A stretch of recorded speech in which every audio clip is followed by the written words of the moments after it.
हाय, कैसे हैं आप? मैं छाया हूँ। कहानियाँ सुनाती हूँ।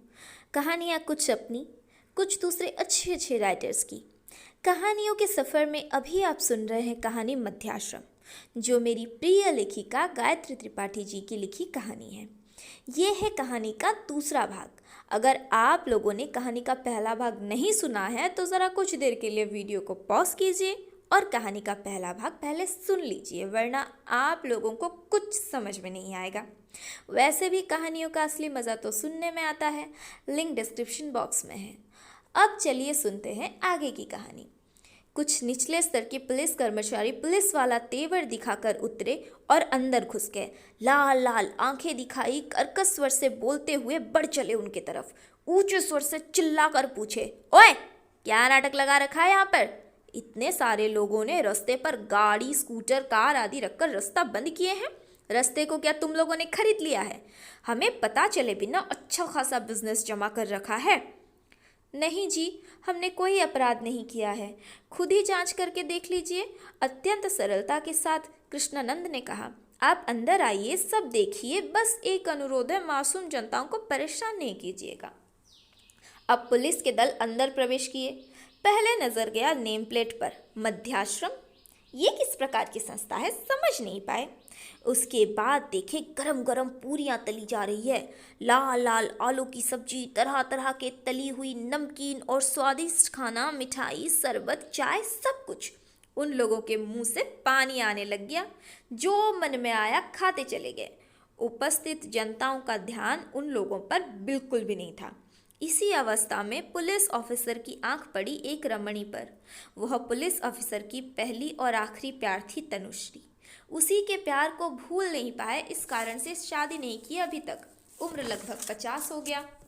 उनके कॉलेज की दोस्त थी तनुश्री, आज रूप रंग ढल चुकी है, पहले की तरह नहीं है।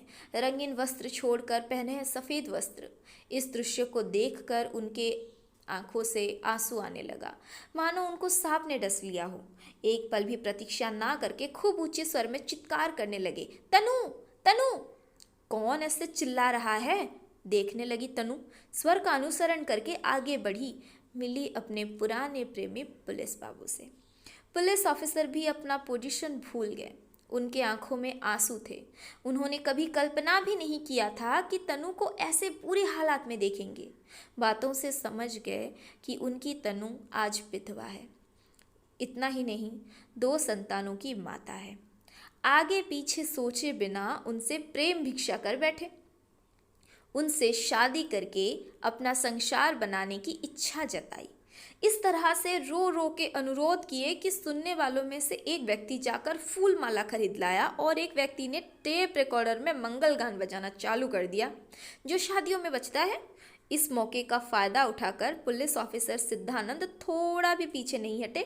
तनु के गले में फूल माला डालकर सबके सामने उनको पत्नी के रूप में स्वीकार किया। तनु भी बाध्य होकर दूसरा माला उनको पहना दिए। चारों तरफ खुशी का माहौल बन गया। तत्परता के साथ तनु का हाथ पकड़कर पुलिस बाबू मध्याश्रम से बाहर निकलने लगे। पुलिस के छानबीन से और भी बात पता चली कि वो सारे पैसे साधारण कैश में जमा किए हैं। इस पैसे से इस अधेड़ उम्र के लोगों को दिग्दर्शन देने के लिए तरह तरह की व्यवस्था की गई है। हंस हंस कर दोनों दोस्त बोले, ये क्या किया ऑफिसर, हमारी फीस कहाँ है? आनंद से गदगद होकर अफसर ने कहा, मेरा नाम सिद्धानंद, मैं तुम लोगों के वजह से इतने दिनों के बाद अपने प्रेमिका को वापस पा सका। उसके साथ 2 बेटे भी मिल गए। तुम लोगों की मैं सतमुख से प्रशंसा करता हूँ। इतना कहकर 5,000 रुपये का एक चेक उन दोनों को के हाथ में थमा दिया। हंस हंस कर दोनों दोस्त बोले, चलो अच्छा है, हमें पुलिस परमिशन मिल गया, हमारी चेष्टा, हमारा लक्ष्य संस्था सफल हुआ। हम भी अब खो गए रिश्तों को जोड़ने की पूरी तरीके आग्रह के साथ कोशिश करेंगे। पुलिस बाबू ने कहा, अकेलेपन से भरे इस जीवन को तुम लोगों ने एक साथी के रूप में सहारा दे दिया। इससे बढ़कर पवित्र काम और क्या हो सकता है। मैं तो अब जा रहा हूँ एक नया जीवन शुरू करने के लिए। Thank you very much, good night.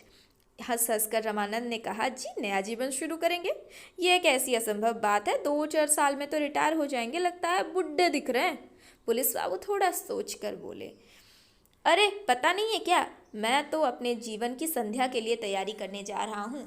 मध्याह्न में तो अब खत्म होने लगा है, तो जीवन की संध्या में अकेले कैसे रहूं? इसीलिए साथ में एक साथी लेकर जा रहा हूं। पास में खड़े सारे लोग एक साथ हंस उठे। ओके, अब मध्याश्रम तो घूम लिए हम लोग, अब चलते हैं इस गली से। वैसे क्या आप लोगों ने कहानी को ध्यान से सुना?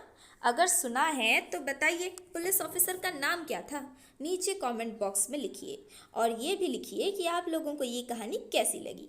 अगर अच्छी लगी तो वो लाइक बटन है ना, उसको दबाकर वाइट कर दीजिए और रेड सब्सक्राइब बटन को ब्लैक कर दीजिए और इस कहानी के दोनों पार्ट को अपने दोस्तों से शेयर कीजिए।